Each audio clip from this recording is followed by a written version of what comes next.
All right, we are finally here with the big deck profile from this weekend, finishing first in Swiss at the NLG 1K. So, you guys, a lot of playtesting videos. I know I did a lot of misplaying with the grade 2 guy requiring a grade 3 Vanguard. Sometimes you kind of just forget how to play your deck, which is kind of sad. But we did finish first in Swiss, top 8 split. Two people decided to play for the playmat at the 1K, which, I mean, isn't even that big of a deal. But, are you guys excited for this? I also have what I played against. We actually wrote that down. I don't specifically remember my order for these, but we did play 2 Nubatama, 1 Regalia, 2 ZTB, 1 Thavas, and 1 Luard. Round 1 was Thavas. I think round 2 was Luard. Round 3 was Levi Patterson. He's a big name in the Midwest. He's playing Gize Nubatama. Oh my god, the cheese that deck can do. We actually out-aggroed him, which I will say one thing. A lot of the comments on this channel, like, oh my god, they're playing down. So the rule at the event is if you win the dice roll, you have to go first.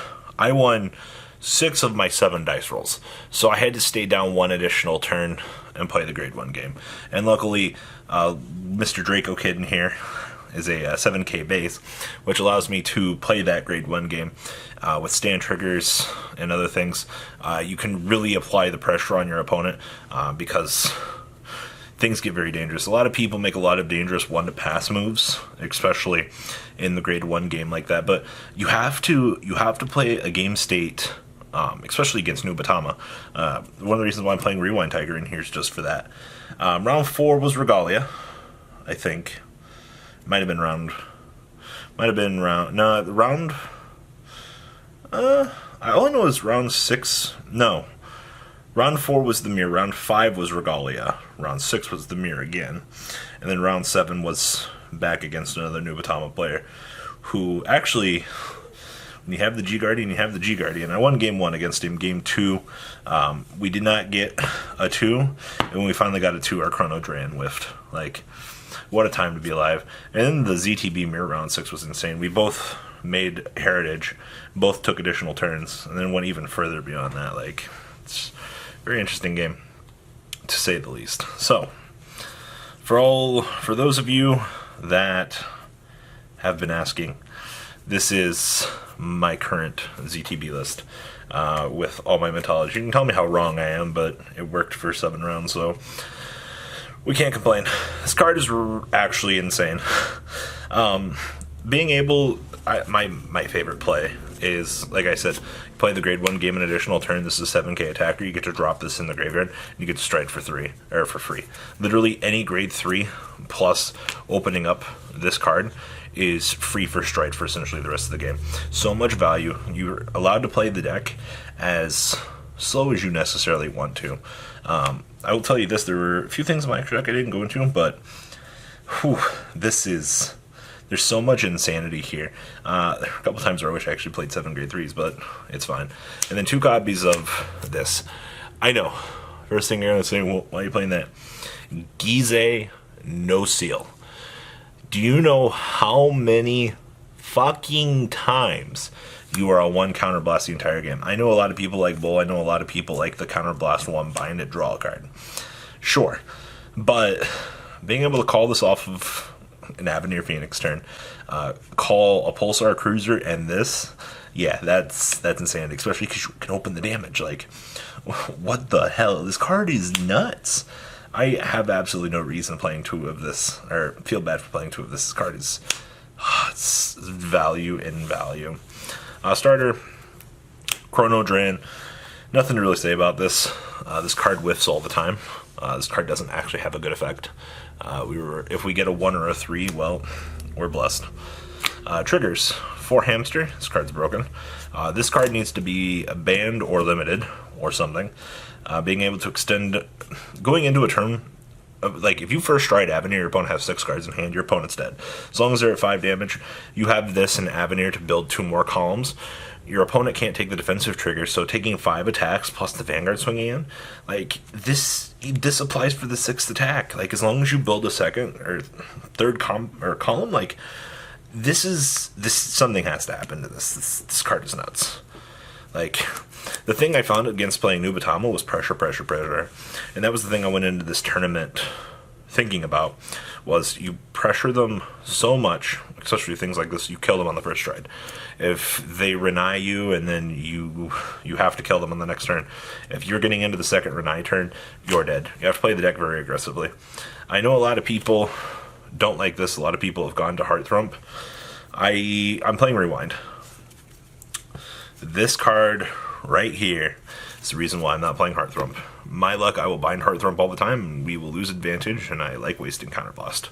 I don't necessarily mind throwing these out, especially throwing this thing out, for a Rewind Tiger, and bind it off because I can get the counter charge on the next turn. It's revalue. Trigger lineup was very standard, though. This was fine going into the soul to fuel things. There are a few times I ran into a couple of soul issues, but nothing that Mr. Bull can't fix, honestly. Alright, grade 2s. Where we care about. So, looking at a lot of Japanese mentalities. Holy shit, there are a lot of things you can do with this. There are a lot of things that I wish I would have done. There are a lot of things where a couple numbers kind of messed me up. This is one of those. I played two unicorn, whatever the hell this thing is. I call them the split Pegasus, but it's not. I just confuse people when I say that. There's one game where I had to ride this. The other one was in the damage zone. I could have killed my opponent if I had actually played 3 of these. I think in the pressure turns, playing this card is good, because one is 11k that can call off another 11k attacker. As long as your opponent's at 4 to 5 damage, they don't hit the defense trigger, you just call out another card to discard another card from your opponent's hand. Deck is very aggro in that aspect, and that's what I like about this deck.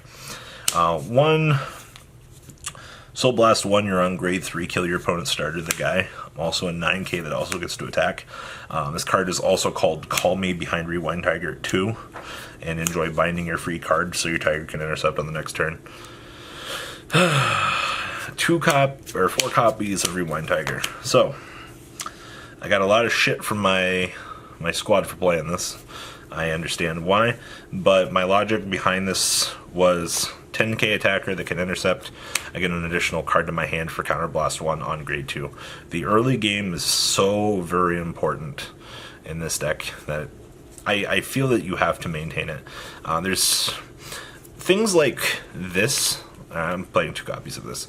This card is good. This card is insane, actually, but it's GB1.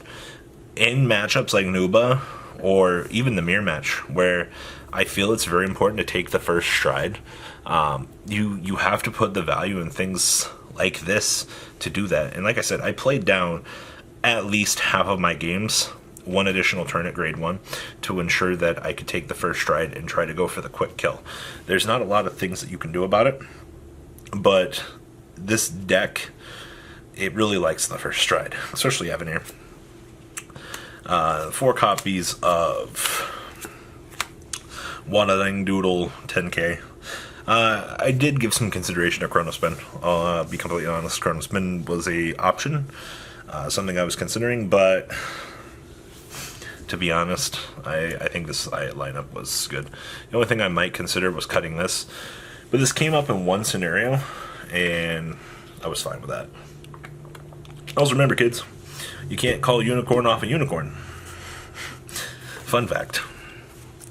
Thank God they put that stipulation. For those of you at home that don't know, call up to 1 Zodiac Time Beast with a different card name as this unit from among them to regard.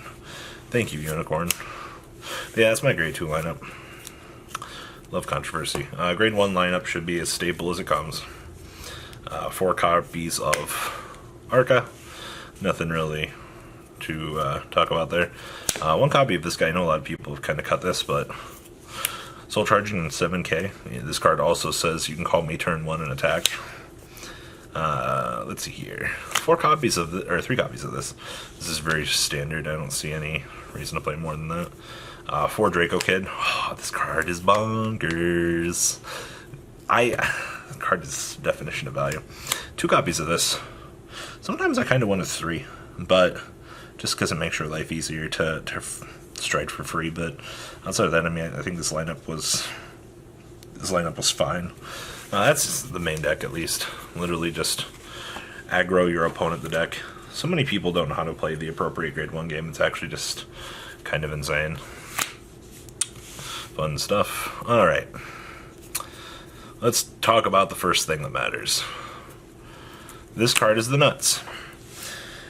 Being able to call any 2 units for free to pressure your opponent even further. Yeah, this card's right back to where it was a few formats ago. Thank you for being so broken. 2 copies of Pegasus. I didn't do anything with this all day. I'll be completely honest with you. I might have done something with it once, but it never really seemed good.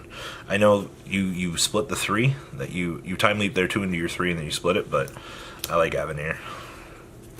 Alright. 2 copies of this card. I don't really have anything else to say about this card other than lol, please guard me at 4 damage, or bad things happen. You know how many... You go into this on your opponent's 5-6 card hand, oh, fun stuff happens. Oh, it's like a miracle before Christmas. 1 copy of Heritage. Cool, moving along. There's nothing to say about this card. This card's unfair. Mystery Freeze Dragon. ZTB. If it comes up. It didn't. Dust.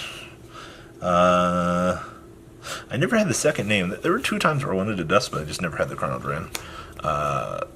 Hong, or Ultra Dragon. I'm calling him Hong Long for some reason. I played this in case I needed it. Also, countercharging is not bad, but you're not going to run into a scenario where this is going to be relevant, but you have the room to dedicate the resource, so there's no reason not to play it. Does that make sense? Once the breeze, I made this round 1. It never came up the rest of the day. Alright, G-Guardians. 1 copy of this. Actually, this card's really good for extra defensive power. 1 copy of Uluru. 20k guard. Head around. Maybe I'd like 2. I'd actually like another copy of this. Make my life so much better. And 2 copies of this. The only reason why I say 2 of this is because in the mirror, being able to get a little extra step ahead is not bad. This card's good, but seeing 5 in your bind zone some games it's kind of weird. Now, like I said, my optimal first turns. Let me tell you how this looked. The things that made me so happy were literally cool. Ride this, call this, drop 3, keep 3. Cool, I'm set up for the rest of the game. Like, it's only icing on the cake if I have this and this. Cool. As long as my opponent sees, like, if so many people attack this, I'm like, cool, thanks for 1 less damage. You drop this on the field in the next turn and continue along with your day. Plus, whatever you get off of this turns into another resource. Like, this deck's aggro ability is so good. You just have to make sure that when you start the pressure, you don't actually stop the pressure, because that's how you're going to lose. You pull aggro and you go. If you do anything to disrupt that aggro, or if something happens that you can't control, then you're going to go in a really shitty situation.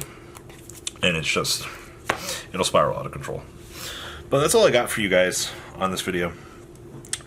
I do want to say thanks to NLG for hosting all of their events. Special thanks to Yu-Gi-Oh! Mint, also Trading Card Mint, for always helping us out, getting the cool stuff. As you guys saw, there were probably a couple of cards that you might not have seen rarities to. The Frontier Series, as you see, this is a promo. This was a card shop ran event in Singapore. And then, of course, many of you know that I have one of the Chrono Jets from Spring Team League, Spring Fest, whatever the hell it's called.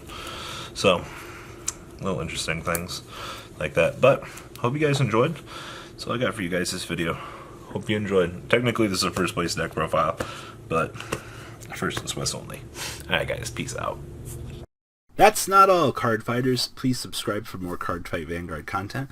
Please remember to check out MCole40 for Yu-Gi-Oh! Videos, and please check out MColeGames.com, my store, along with No Limit Gaming, NLGTCG.com, for all of your guys' trading card game needs as well. Until next time, guys, remember to hit that subscribe button. Later.